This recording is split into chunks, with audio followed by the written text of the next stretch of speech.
These gates and this patch of grass are well known to new arrivals in the Netherlands. We are just outside the registration centre in Ter Apel. Any asylum seeker who arrives overland to the Netherlands needs to register here first. As a result, it's often full, and then priority is given to women and children. They just tell us to wait. Maybe they will come and take us inside, or maybe we'll sleep here. We don't know. But it's a far cry from the summer of 2022, when hundreds of asylum seekers slept on this same field in front of the centre. Abdelkader arrived yesterday and spent the night in a nearby gymnasium, as there was no room for him here. Since his departure from Syria a few months ago, this 26-year-old has set his sights on building a new life in the Netherlands. He hasn't heard of the recent asylum plans of the government, including restrictions on family reunification and new rules to bring down the success rate of applications. I chose to come here. How can I change my mind? The Netherlands is a European country, just like Germany or Austria. We chose the Netherlands because it's a safe country, and it's a country where you can live in freedom. But Abdelkader will have to wait. Some people here are starting to question how the Netherlands asylum process is organised. Why do all applicants need to register at this single location? We have asylum centres throughout the whole country. Normally we still have space to bring people there. That's the way it's supposed to work. People arrive in Ter Apel and then, after a certain time, move on to another asylum centre in another location. But those other asylum centres are completely full. The Prime Minister sees it as part of a bigger issue. Asylum status holders cannot leave the reception centres because the housing market is stuck. The asylum chain is completely stuck. People have to wait too long for their applications to be processed. So there is urgency to take action, and this cannot be up for discussion. 27,000 people received asylum in the Netherlands last year, 2,500 less than in 2022. But the extreme right, which was the biggest winner in the last elections and part of the ruling coalition, recently tried to invoke an asylum crisis.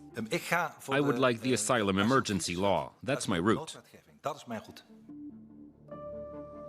This controversial project has been shelved, but the government is still looking to expedite the implementation of these measures.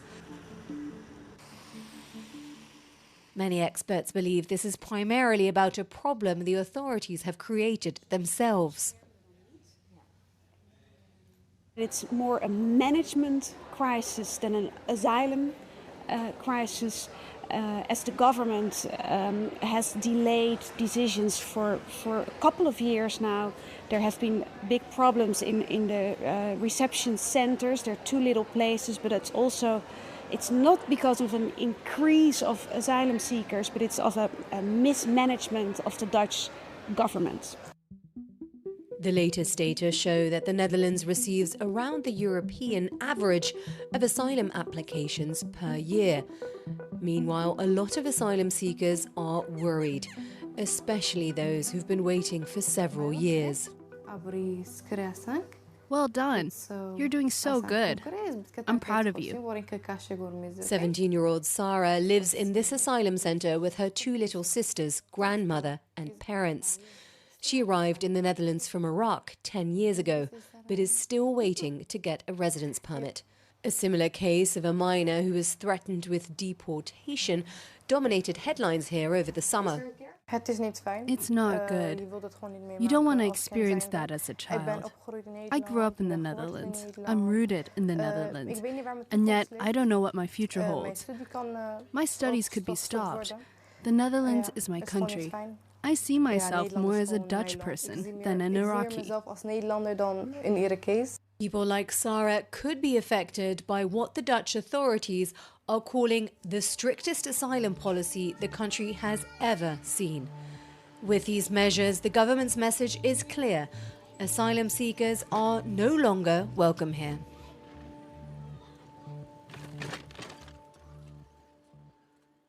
Today, Trump indicated that day one on how he would use plans on using his powers when it comes to mass deportation efforts. Conservative activists recently suggested that an incoming Trump administration might declare a national emergency to use military assets for mass deportation efforts. Trump reposted this idea on social media, endorsing it with the word true.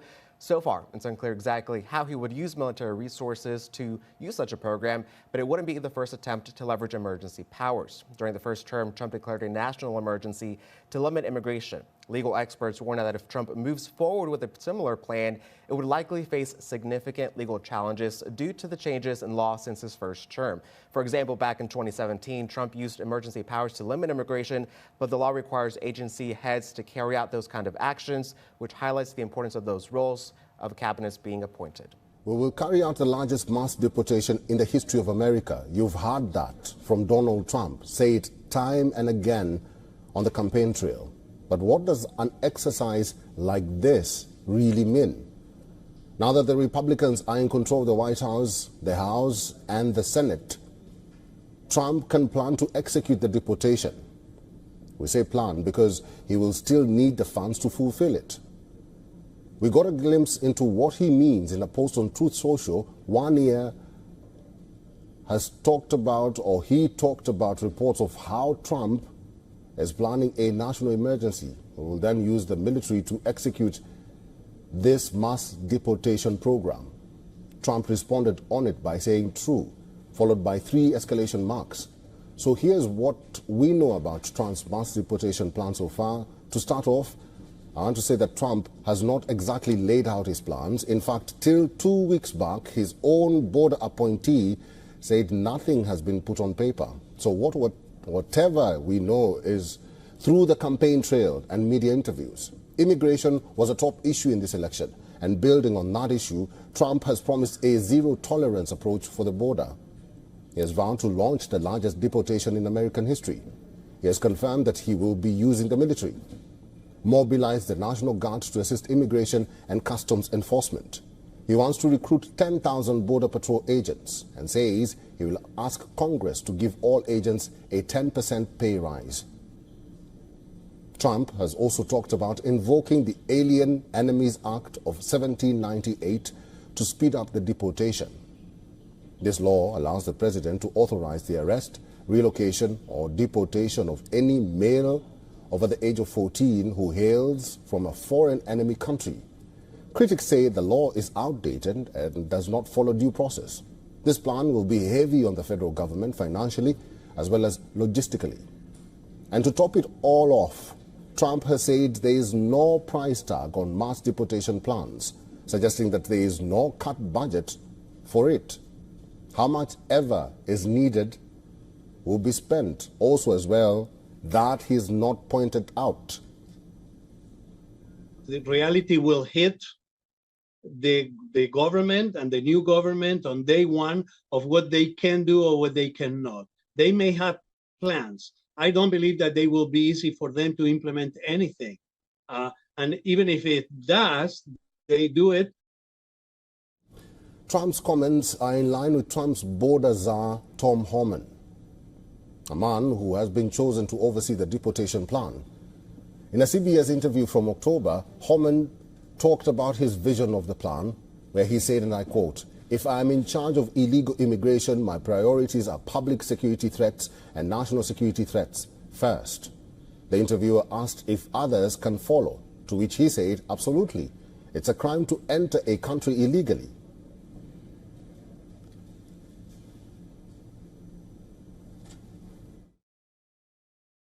Protecting our border is not a Republican or Democratic issue. It is an Arizona and an American issue. And that's why I will work with anyone to secure our border. Just as I worked with this current administration to launch Task Force SAFE, I will work with the next one to deliver border security. That means more resources for the men and women standing with me today. Authorities estimate that some 11 million people are living in the U.S. illegally. Trump's deportation plan is expected to directly impact around 20 million families. It is also important to mention here that the number of illegal encounters with migrants crossing from Mexico is about the same as in 2020, which is when Trump left the White House. But illegal encounters did peak during Joe Biden's term in December 2023. French farmers have launched a new wave of demonstrations against a proposed trade deal pact between the EU and 4 South American nations. They say that the deal will threaten their livelihood. The demonstrators staged dozens of rallies across the country, setting up mock gallows and erecting wooden crosses to symbolize the death of French agriculture. The farmers argued that the deal would flood European markets with cheaper imports, driving down prices for local produce and endangering their livelihoods. I have never had such a low cash flow before, and it's clear that costs have skyrocketed and that behind the price increase isn't keeping up. So I am an apple grower. I see apples, the prices of apples in supermarkets. That existed 10 years ago. We can't go on like this. At some point, we've got to stop everyone saying we've got to increase inflation, and so do we. In the southeastern town of Lekant, des Moors, around 300 farmers gathered, some holding banners that read, "Macron, your agriculture is dying and you are looking elsewhere." Meanwhile, in other places, demonstrators took a more direct approach. They were tearing down municipal signs and leaving them outside a museum as a sign of defiance. The French government is leading resistance against ratification of the trade agreement with the bloc, which includes Argentina, Brazil, Paraguay and Uruguay, that would create the world's largest free trade zone. Leading the charge are unions like FENSIA and Young Farmers, who oppose provisions that would allow duty-free imports of beef, poultry and sugar goods they claim are produced under lower environmental and animal welfare standards. French President Emmanuel Macron has voiced concern over the deal, citing risks such as potential flooding of European markets with cheap Brazilian beef.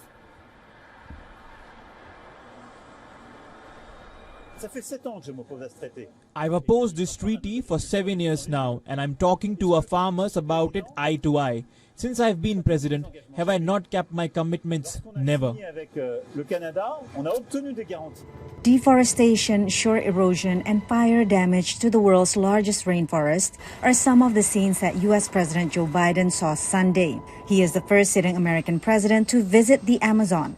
In Manaus, capital of the state of Amazonas, Biden announced that under his administration, the United States surpassed the goal of providing $11 billion per year in international climate financing in 2024, a key component in the fight against climate change lobbied by countries of the global south. The fight to protect our planet is literally a fight for humanity, for generations to come.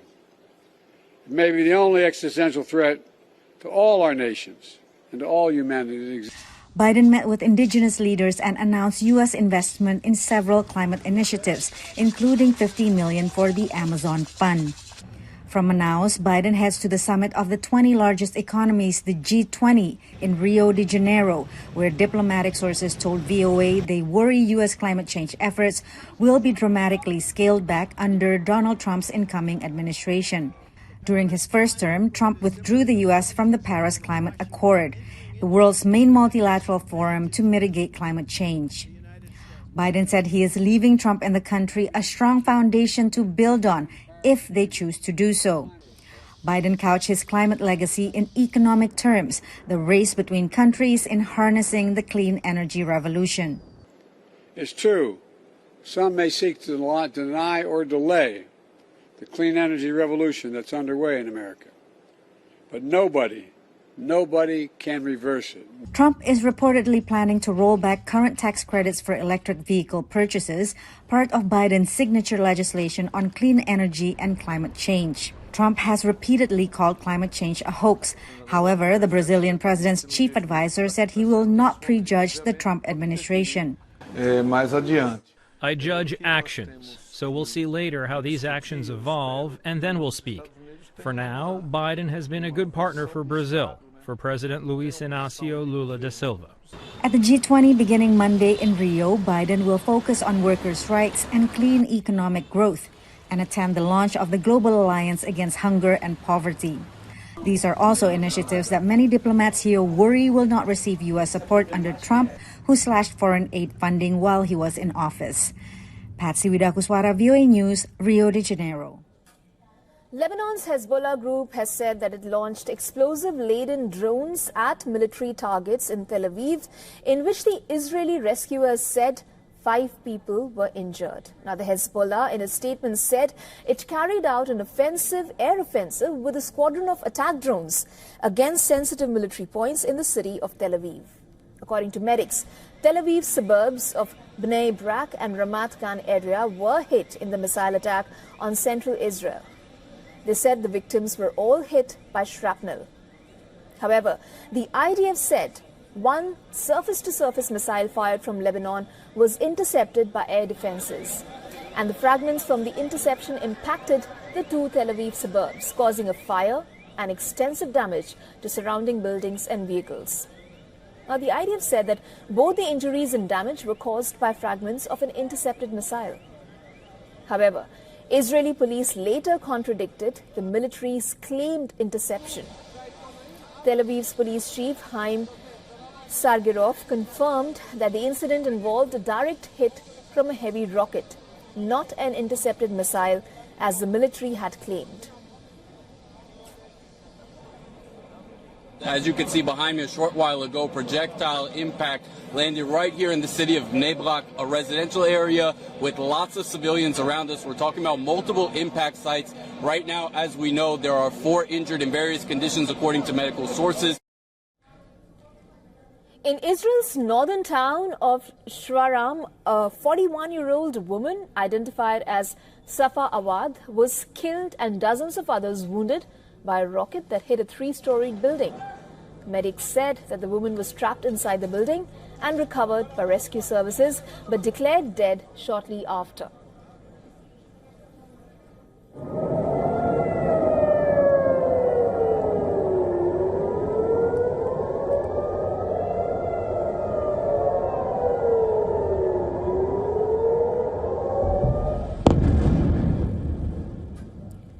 According to the IDF, the Hezbollah fired around 100 projectiles into northern Israel, with some intercepted by air defenses, while others fell in open areas. Some of the rockets impacted in towns, causing damage to a building in the border city of Kiryat Shimona. Meanwhile, Benjamin Netanyahu has said that Israel will continue to operate against Iran-backed Hezbollah even if a ceasefire deal is reached upon. The Israeli Prime Minister told the parliament that there was no evidence that the Hezbollah would respect any truce. So to keep the armed group from rebuilding, the Israeli army will be forced to ensure security in the north and systematically carry out operations against the Hezbollah. But the most important thing is not the paper of the settlement with Hezbollah, even if such a paper exists. With all due respect, the paper itself is not enough. We will be forced to ensure our security in the north and to carry out operations against Hezbollah's attacks even after a ceasefire, which no one is saying that it's going to last. It's not just about retaliation, whether preventive or in response to an attack. It's also about the ability to prevent Hezbollah from strengthening.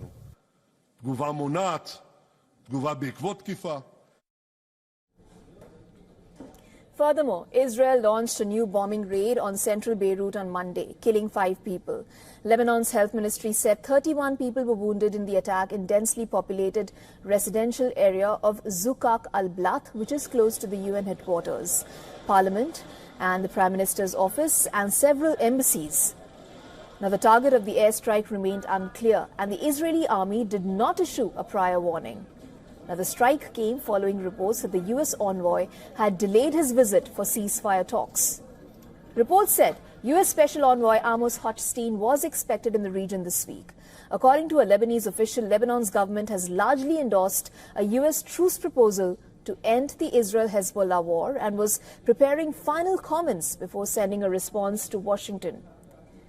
Lebanese authorities say that more than 3,510 people have been killed since the October last year, and with most casualties recorded since September.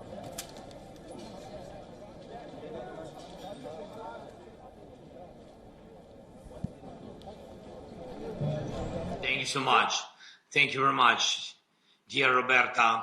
Madam President, dear ladies and gentlemen, dear friends, our friends of Ukraine, I thank you for supporting Ukraine. Thank you, Roberta, for calling this extraordinary session of the European Parliament to mark 1,000 days of full-scale war. Thank you for ensuring that not a single one of the 1,000 days of this terrible war became a day of betrayal of our shared European values. We've proven that these values are not just words, not something abstract. European values and the European way of life, when transformed into action, protect the lives of real people. Thank you so much. Together, Ukraine, all of Europe, and our partners in America and around the world, we have succeeded not only in preventing Putin from taking Ukraine, but also in defending the freedom of all European nations. Even with North Korea's Kim Jong-un, but by his side, Putin remains smaller than the united strength of Europe.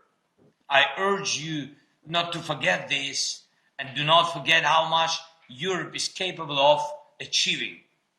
And if we could stop Europe's way of life from falling, then we can surely push Russia towards a just peace. Peace is what we desire most.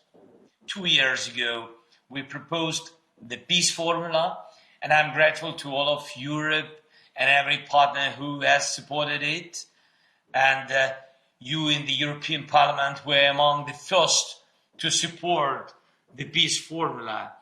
And the only one who opposes it, it's the one who started this war. It's Russia. And we must push Russia toward just peace. Every blow and every threat from Russia must be met with a firm sanctions.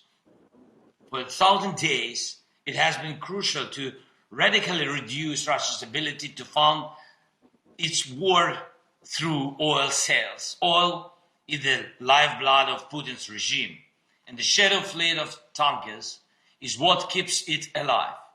As long as these tankers operate, Putin continues to kill. Strong sanctions are essential. I thank each of you, thank you, Roberta, again, and thank each of you who supports our people, our resilience, our ability to restore safety even after the most devastating mass attacks by Russia. Together we have accomplished much, but we must not fear doing even more.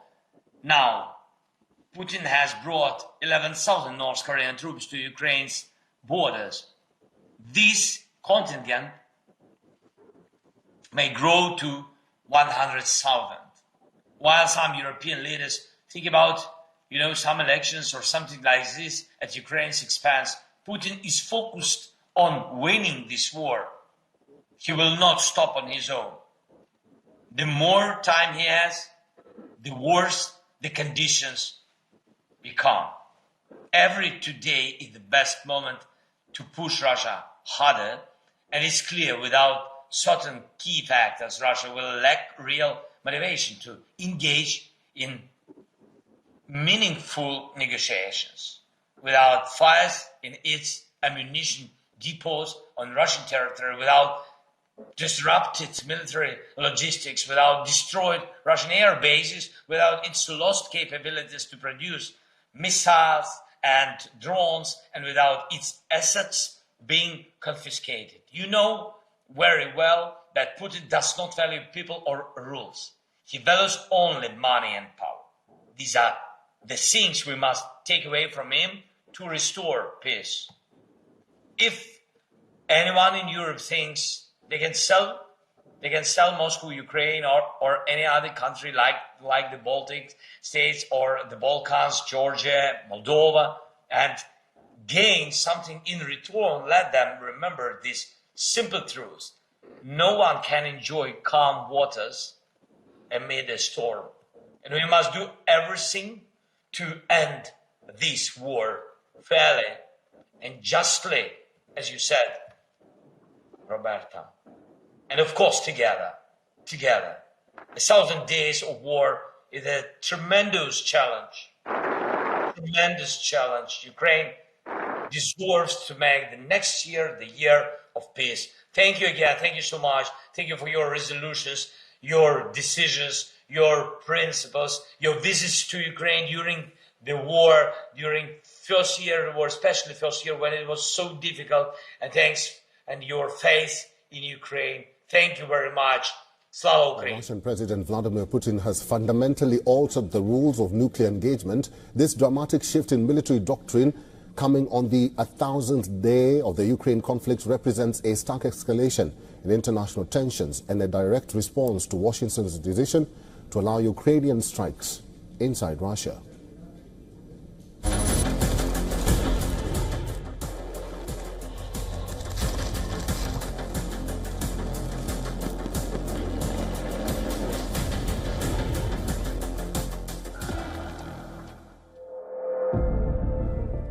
The stakes are rising. The threat of nuclear conflict looms larger.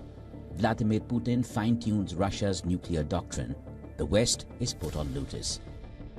Russia's new doctrine expands nuclear response scenarios beyond traditional boundaries. Moscow says that it is being forced to do so due to hostile actions from the West. A large-scale conventional attack, drone strikes, or threats to Russian sovereignty could now trigger a nuclear response. More ominously, an attack by any member of a Western coalition would be considered aggression from the entire group. The implications are profound. Russia has been conducting large-scale nuclear drills. One of them were conducted immediately after Paris said it is open to deploying French boots on the Ukrainian battlefield. This time, Putin has lowered the nuclear threshold, a day after the Biden administration allowed Ukraine to fire American missiles on Russian territory. Another big red line has been breached. The Kremlin's message is clear. Retaliation is not just possible, it's inevitable. Moscow's move aligns with broader preparations, including mass production of bomb shelters designed to withstand radiation, shock waves, and fire. These mobile Cub-M shelters deployed across Russia's permafrost regions highlight a defensive pivot amid growing global tensions. Satellite imagery also reveals expanded facilities for solid fuel missile production across Russia, signaling an increase in its missile arsenal. The missile sites are in the Altai Republic in Siberia, Rostov in southern Russia, outside Moscow and St. Petersburg, and in Perm in western Russia. The revision to the rules guiding the firing of weapons of mass destruction aim to bolster the credibility of Russian threats as the conflict with Ukraine grinds on with no end in sight.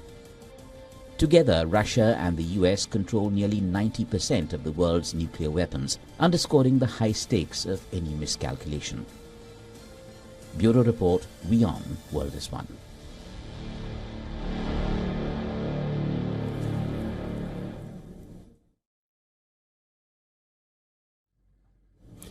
Gabriel Noronha is a former special advisor for Iran at the U.S. State Department under Secretary of State Mike Pompeo and Executive Director of Polaris National Security. Mr. Noronha is now joining us live from Washington, D.C. Thank you very much for your time and welcome, Mr. Noronha. Let's get right to it. What direction, in your view, has the war taken now following Ukraine's move and Russia's response after the ATACMS were fired towards it? Well, thank you for having me, and hello to all your viewers. This war is at a turning point right now. Both sides are trying to increase their leverage for the negotiations that are expected to take place once President Trump gets into office 2 months from now.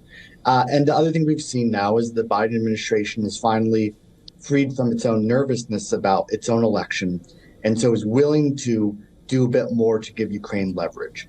I think the other thing that we're missing here is the introduction of North Korean troops here. Now it is two nations fighting Ukraine on Ukrainian territory. And so the idea that the United States should simply stand by and ignore that as North Korean troops and now Iranian weapons are fighting in is a little naive. And so I think what we're going to see is both sides have to kind of fight to the table. They have to increase tensions and increase leverage so that both sides want to have a resolution and ultimately get to a ceasefire in the coming months. Mr. Noronha, for days now, critics have been pleading with President Putin to hold off reacting or deploying the nukes. But the Russian president seems to have been provoked by Ukraine's move.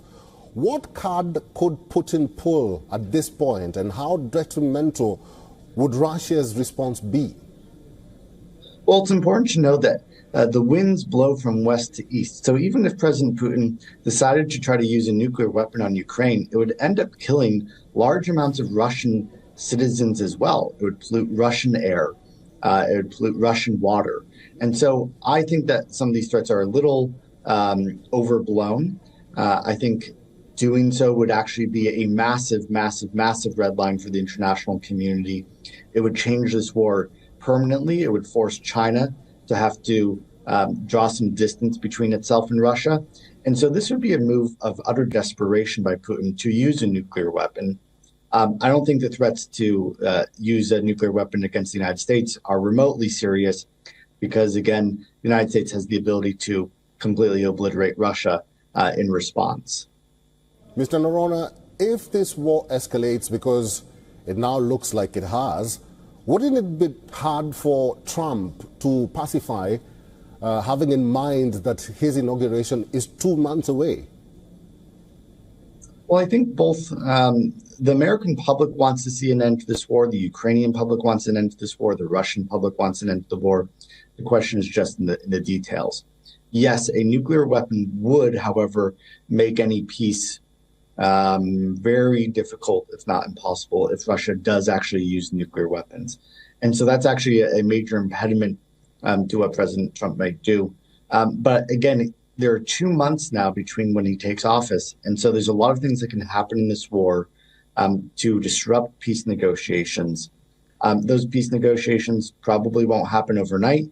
It's going to take some time. The Ukrainian red lines of what they're willing to give are still quite substantial.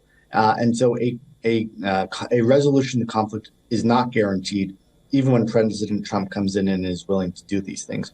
One thing Trump has said, though, is that if Russia declines to make an agreement to peace, he will then give Ukraine all the weapons that it needs to actually win this war. And so there's consequences for Putin for refusing a peace deal as well. All right, I've been talking to the executive director of Polaris National Security, Mr. Gabriel Noronha. Thank you very much for your time and for talking to us today. Thank you for having me. More on this, we are now being joined by Peter Kuznick, professor of history and director of the Nuclear Studies Institute at American University from Washington, D.C. Peter, welcome back to WION, and thank you so much for joining us. So Ukraine has made its move by firing these American weapons on Russian territory. How will Moscow react? Well, we've all got our fingers crossed that Putin will not take Biden's bait. This is highly provocative. Putin has indicated very clearly this is a red line that the West should not cross, but clearly the United States has already crossed it. As you mentioned, Putin just signed Russia's new nuclear use doctrine, and it says that any non-nuclear power attacking Russia with the aid of a nuclear power, both will be considered part of that attack, and both are legitimate targets for Russian retaliation. Right now, the war is going very well for Russia. Russia is advancing steadily on the Eastern Front. What they want to do at the same time is claw back that limited part of Kursk that the Ukrainians took with their August invasion there. Now, we have to keep this in perspective. Russia controls 111,000 square kilometers of Ukrainian territory. The area in Kursk is 650 square kilometers. So we're talking about a vast amount of land that Russia controls inside Ukraine compared to a tiny piece of Kursk that the Ukrainians control. The Russians are intent on clawing that back. Now, what are they going to do? This is very, very troubling to all of us because on the one hand, the Americans almost all admit that this is not going to significantly impact the war. It's not going to affect the outcome. It's not going to even significantly strengthen Ukraine's position. Yet they are still risking nuclear war. As the head of the Foreign Affairs Committee, the International Affairs Committee of the Russian Duma, Upper House, said this is a very big step toward the beginning of World War III. That's what we fear. All along, Biden has said he is not going to provoke Russia into World War III. He doesn't want to provoke a war between the United States and Russia. But now, in his last days, when he's almost out of office, he's given this signal to go ahead with what might just provoke that. So it makes no sense strategically or tactically, and it's very, very dangerous right now. So why is he doing it? I mean, there are a number of theories on why President Biden decided to give the green light now. Why? Well, on the one hand, he might think it gives some advantage after the introduction of North Korean troops into the fighting or support in Kursk. That's one factor. The other thing is that he's concerned with boxing Trump in. He thinks the more he does to put the Ukraine in a strong position, the less leverage that Donald Trump will have to reverse the policy when he comes to the White House. I'm hoping that Putin realizes that the impact of these attacks, even attacking inside of Russia, will be very limited, almost insignificant, and that if he waits just 2 more months, he'll be able to deal with Donald Trump, who at least in his public statements and some of his appointments is much less hawkish on Ukraine than Biden has been. So if there's any rationale, that seems to be what it is. But to risk World War III over something that's going to have almost no impact on the battlefield, it just confounds me. I'm flabbergasted at the stupidity and recklessness of the Biden administration. Yeah, you said it, Peter. So many people are feeling that way. I was at the UN yesterday. Even European allies are now concerned behind closed doors. Thank you so much for those analysis, and I look forward to speaking to you again soon. Thanks. Thank you for having me.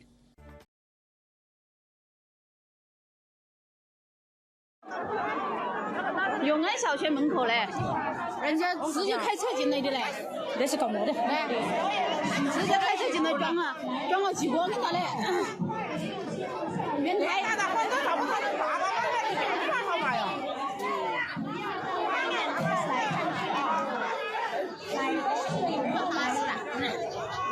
关系些还在那。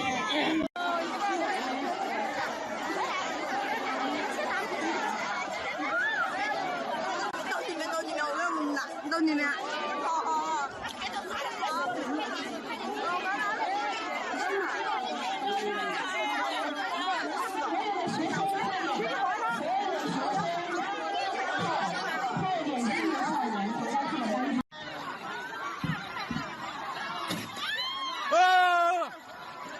永安小学啊！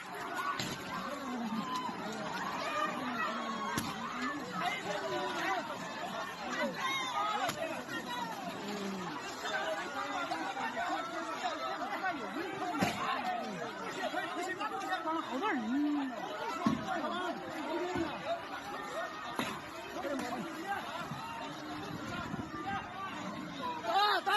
打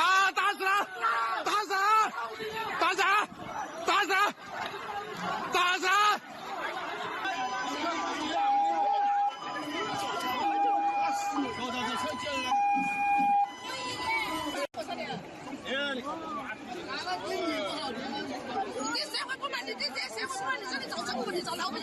都是老百姓的小孩子。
A vehicle plowed into students and pedestrians outside the Yong'an Primary School in Chengde City in China on Tuesday morning. Authorities said about a dozen people were injured following the incident that happened around 8 a.m. Videos and photos of people running for their lives and injured victims lying in the streets went viral. Some of them were shouting, "Call the police and save us." A man was surrounded by a crowd and apparently beaten, while another video clip showed someone was restrained. The latest attack has raised concerns after 2 separate violent attacks happened last week. On November 11th, a man killed 35 people and wounded more than 40 more when he rammed his car into a crowd exercising at a sports complex in Zhuhai in what was China's deadliest attack in a decade. Last Saturday, 8 people were killed and 17 others wounded in a knife attack at a vocational college in Wuxi.